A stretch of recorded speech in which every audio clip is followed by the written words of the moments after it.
Hello beautiful people. እንዴት ናችሁ? ደህና ናችሁ? እኔ ደህና ነኝ። ዛሬ can and could. We had a conversation with one of my friends the other day and he asked me how can we use can and could? እንዴት እንጠቀማቸው እነዚህ can እና could የሚለውን አንድ ጓደኛዬ ጠይቆኝ ነበርና በእሱ አማካኝነት ለእናንተ ዛሬ በደንብ የሚያብራራ ቪዲዮ ይዤላችሁ መጥቻለሁ። ስለዚህ አንድም ሳያመልጣችሁ በደንብ እንድትረዱት በኖት እየጻፋችሁ አብራችሁኝ ቆዩ። You're watching English Way with Nabil. So, let's get started. በመጀመሪያ ማወቅ ያለባችሁ the modal verbs always followed by the base verb. እነዚህን ሁለት ከሞዴል ቨርቦች ውስጥ ሁለት ናቸው።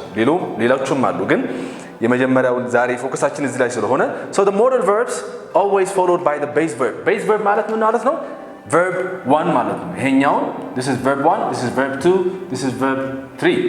go, went, gone የሚለውን ለምሳሌ በዚህ ምሳሌ ስላየን ማለት ነው. so always go ይቀጥላል base verb የሚባለው ማለት ነው.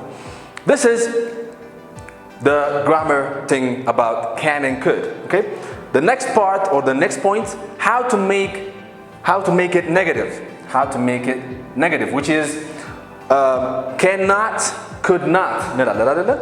አንድ ነገር ኔጌቲቭ ማድረግ ስንፈልግ not እንጨምርበታለን. so cannot, could not እዚህ ጋር ሰብሰብ ስናደርገው can't ወይም ደግሞ couldn't እስኪ በሉ ከኔ ጋር can't, couldn't።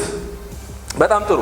አሁን እነዚህን could እና can የት ላይ እንጠቀማቸው በምን አይነት መልኩ እንጠቀማቸው የሚለው በስድስት አጠቃቀም ማብራራላችሁ ይሆናል። የመጀመሪያው ability ወይም ደግሞ ከመቻል ጋር የሚሆን ሐሳብ ነው። ከመቻል ጋር። ሁለተኛው possibility which means እድል አንድ ነገር የመሆን እድሉ የምንበት ምክንያት ወይም አጠቃቀም አንዱ ነው።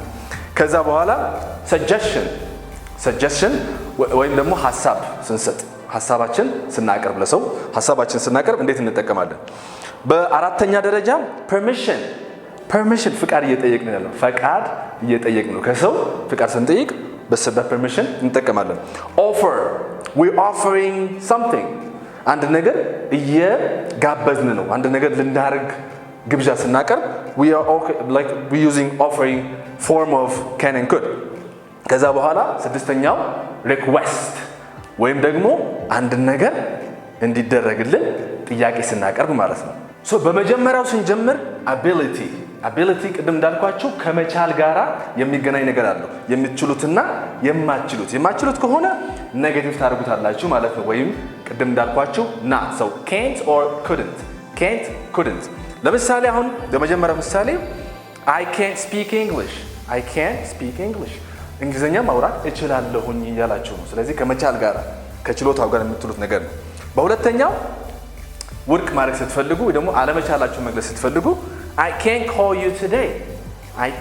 you today. One of your friends was asking you to call him. Okay, and you said I can't call you today. ስለዚህ ዛሬ መደወል አልችልም፣ አንተ ጋር መደወል አልችልም እያላችሁ ነው። ይሄ can በነገራችን ላይ can ሲባል present ነው። could ሲባል ደግሞ የcan past ወይም ኃላፊ ቃል ማለት ነው። ስለዚህ number 3 back in the day. By the way, back in the day, when you use back in the day ማለት የሆነ ጊዜ ላይ ያለፈ ነገር ላይ የሆነ ታሪክ አስታውሳችሁ ማውራት ስትፈልጉ ወይ ድሮ የምታደርጉት የነበረው ነገር ማውራት ብትፈልጉ አሁን ግን የማታደርጉት ነገር ሲሆን so back in the day ማለት ትችላላችሁ። back in the day so ኃላፊ ነገር ነው። back in the day I could finish a whole pizza by myself. ድሮ ወይም ድሮ ጊዜ አንድ ፒዛ ብቻዬን መጨረስ እችል ነበር እያላችሁ ነው። ትችሉ ነበር እንዴ?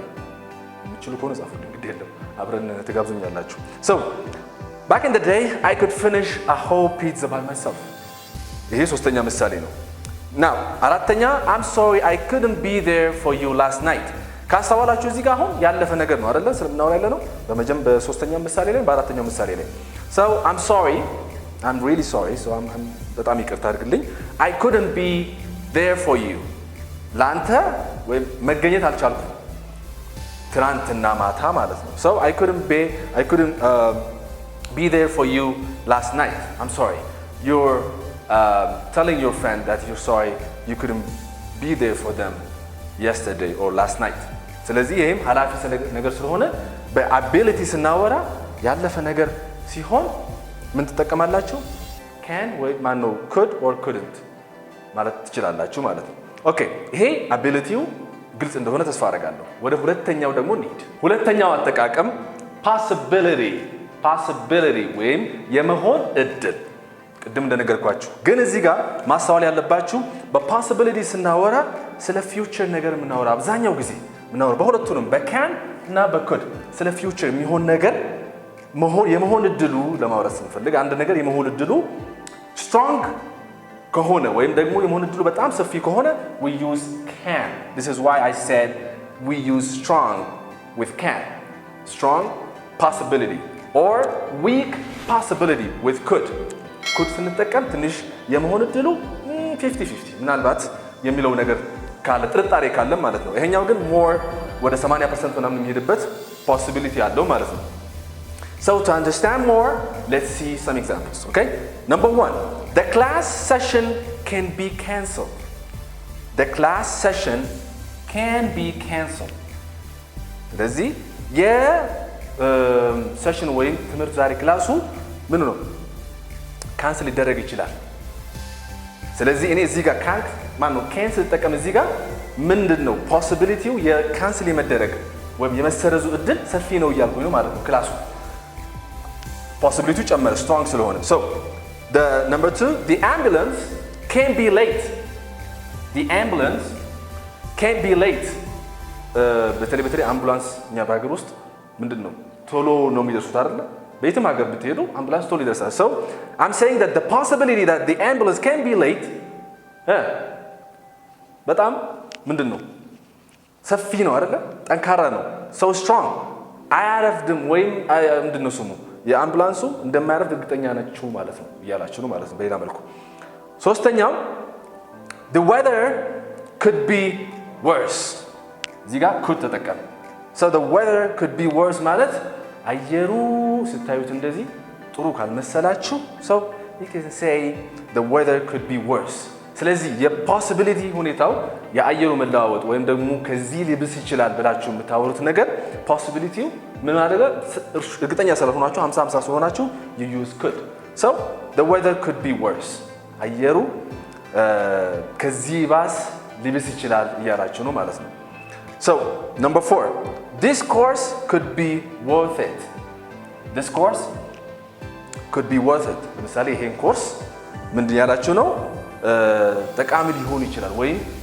የሚጠቅመን ይመስለኛል እያላችሁ ነው ማለት ነው so this course could be worth it strong ነው ወይስ weak ነው possibility weak ነው አይደል ስለዚህ እናንተ እዚህ ጋር strong የመሆኑ ወይም worth it እንደመሆኑ ትንሽ አጣራጣሪ ሆኖባችሁ 50-50 ናችሁ ያላችሁት ማለት ነው ስለዚህ possibility ጋር ስናወራ can strong possibility weak could possibility weak possibility with could እንጠቀማለን ማለት ነው okay let's continue suggestion ሶስተኛው suggestion ማለት ምንድነው ሐሳብ ማቅረብ ነው አይደለም ሐሳባችሁን ለሰው ስታቀርቡ ማለት ነው በየት ትጠቀማላችሁ can ወይም could አብዛኛው ጊዜ እዚህ ላይ በsuggestion ላይ ስንጠቀም we use could more than can we don't use can suggestion ላይ ስናቀርብ ለምሳሌ ሐሳብ ስናቀርብ በአብዛኛው ጊዜ can ሳይሆን እንጠቀመው could እንጠቀመው ስለዚህ question ላይ ለምሳሌ አንድ ሰው I want to participate in volunteer activities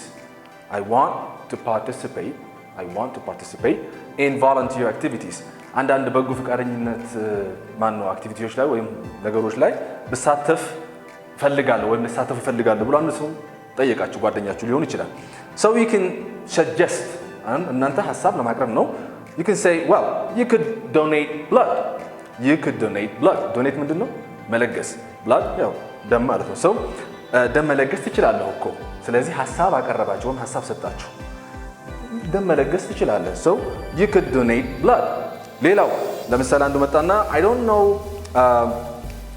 know how to learn new vocabulary አዳዲስ ቃላት እንዴት መማር እንዳለብኝ አላወቅኩም ከዛ እናንተ suggestion ልታቀርቡ ነው what do you say? Well, you could read books. ይሄ ከመልሶቹ አንዱ ነው። So well, you could read books. So እዚህ ጋር could ምን ሆነ ማለት ነው? suggestion እየሰጣችሁ ነው። you could እያላችሁ ነው። ኦኬ ይሄ ሶስተኛው አጠቃቀም። ወደ አራተኛው እንቀጥል። አራተኛው permission ማለት ፍቃድ ነው። ቅድም እንዳልኳችሁ አንድ ሰው ፍቃድ ስንጠቀም ወይም ማን ነው ስንጠይቅ so usually we use it with I because I ማለት እኔ ነው አይደለም ማውራው። ስለዚህ ምክንያቱም ብዙ ጊዜ እናንተ ፍቃድ የምትጠይቁት ለራሳችሁ ነው እንጂ ሌላ ሰው ፍቃድ አትጠይቁም። አንድ ነገር ስትጠይቁ አንድ ሰው ስታናግሩ can I ነው የምትሉት። ይሄ ነው can I። ብዙ ጊዜ ደግሞ በጥያቄ መልክ ነው የሚሆነው። so በcan ከተጀመረ ደግሞ ምን ሆነ ማለት ነው? ጥያቄ ሆነ ማለት ነው። so ስለዚህ permission ማን ነው እየጠየቃችሁ ነው? ፍቃድ እየጠየቃችሁ ነው። can I have a word with you? can I have a word with you ማለት ላናግርህ እችላለሁ ወይ? can I have a word ሲባል with you ቃላቶችን ካንተ ጋር ሰብስብ ሳይሆን ካንተ ጋር ላወራ እችላለሁ እያላችሁ ነው። so can I have a word with you? አሁን permission እየጠየቃችሁናል፣ ፍቃድ እየጠየቃችሁ ያ ሰው እንዲያናግራችሁ ፍቃደኛ ነው ወይስ አይደለም የሚለው ጥያቄ if he said yes I can ነው ፍቃደኛ ነኝ ማለት ነው እያለ ነው። ሁለተኛው can I come in? ለምሳሌ ኃላፊያችሁ ቢሮ ውስጥ አለና you were knocking on the door asking to what?